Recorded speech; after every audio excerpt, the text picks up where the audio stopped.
Nabanggit niyo na po yung salitang nominees. It used to be like three nominees lang. Ngayon po 10 na ang nominees ng bawat Oo. party list groups.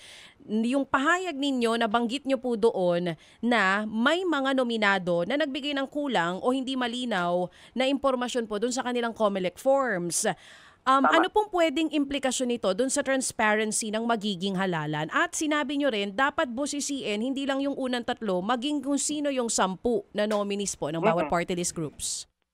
Tama po yan kasi kung iisa-isahin natin yan at ito yung ginawa ng Kontradaya. So if you do the math, 156 party list group, 10 bawat isa. Tapos DJ Chacha, I should also clarify, merong at least 2 party list groups na may faction. So dalawang sets of nominees yan. Kailangan pang ma-figure out ng COMELEC kung sino yung tunay na faction dun sa mga party list group na to. So more than 1,500 yung mga pangalan na binusisi po namin.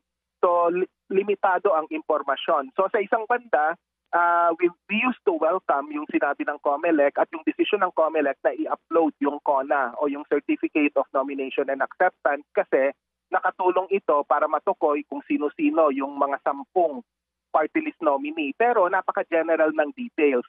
DJ Chacha, don't get me wrong, hindi kami concerned kung ano yung home address, kung ano yung kanilang telephone number. Ang gusto naming malaman kung ikaw ay halimbawa, sinabi mo, businessman ka, ano ang posisyon mo, ano ang negosyo mo, ano ang iyong nature of work. Pero ang nakalagay lang sa CONA, businessman. That's it.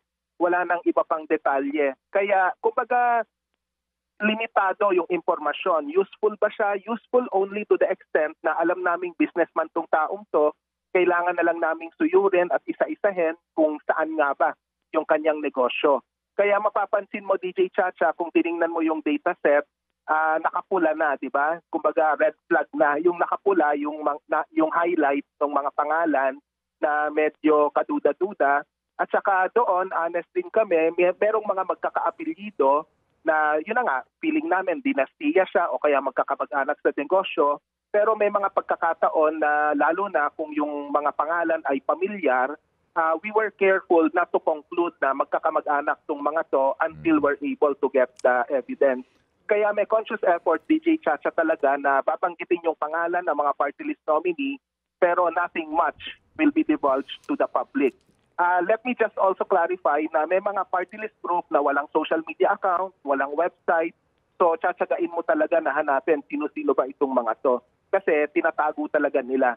Bakit ganito ang nangyayari? Sorry, medyo napapahaba. Kasi ang realidad sa party list group po, once you have more or less 200,000 na boto, more or less, baka makakuha ka na ng isang upuan. Kaya po, yung laro ng mga party list group through the years, hindi na sila nangangampanya.